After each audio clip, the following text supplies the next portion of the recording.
ನರೇಂದ್ರ ಮೋದಿಯನ್ನು ಭೇಟಿ ಮಾಡಿದ ಸಿಎಂ ಸಿದ್ದರಾಮಯ್ಯ ಶೀಘ್ರವೇ 18,177.44 ಕೋಟಿ ರು ಬರ ಪರಿಹಾರ ಬಿಡುಗಡೆಗೆ ಮನವಿ.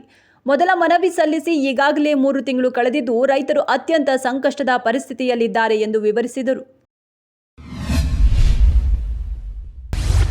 ಮುಸ್ಲಿಂ ಸಮಿತಿಗಳು ಸಲ್ಲಿಸಿರುವ ಎಲ್ಲ ಅರ್ಜಿಗಳನ್ನು ವಜಾಗೊಳಿಸಿದ ಅಲಹಾಬಾದ್ ಹೈಕೋರ್ಟ್. 1991ರಲ್ಲಿ ಹಿಂದೂ ಭಕ್ತರು ಹೂಡಿದ್ದ ಸಿವಿಲ್ ದಾವೆ, ಎಎಸ್ಐ ಸರ್ವೆ ಆದೇಶದ ವಿರುದ್ಧ ಅರ್ಜಿಗಳು. 1991ರ ಪೂಜಾ ಸ್ಥಳಗಳ ಕಾಯ್ದೆ ಅಡಿ ಸಿವಿಲ್ ದಾವೆಗೆ ನಿರ್ಬಂಧವಿಲ್ಲ ಎಂದ ಹೈಕೋರ್ಟ್ ನ್ಯಾಯಪೀಠ.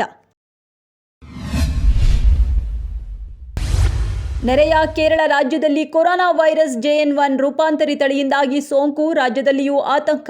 ಗಡಿ ಜಿಲ್ಲೆಗಳಲ್ಲಿ ಕೋವಿಡ್ ಪರೀಕ್ಷೆ ಹೆಚ್ಚಿಸಿ ವರದಿಯನ್ನು ಇಲಾಖೆಗೆ ಸಲ್ಲಿಸಲು ಸೂಚನೆ. ತೀವ್ರ ಶ್ವಾಸಕೋಶ ಹಾಗೂ ಉಸಿರಾಟದ ಸಮಸ್ಯೆ ಇರುವವರನ್ನು ಕೋವಿಡ್ ತಪಾಸಣೆಗೆ ಒಳಪಡಿಸಲು ಸೂಚನೆ.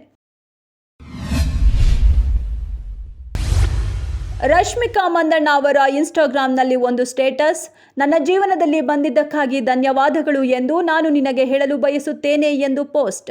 ಇದು ವಿಜಯ್ಗೆ ಹೇಳಿರುವ ಸೀಕ್ರೆಟ್ ಮೆಸೇಜ್ ಎಂದು ಅನೇಕರು ಊಹಿಸುತ್ತಿದ್ದಾರೆ.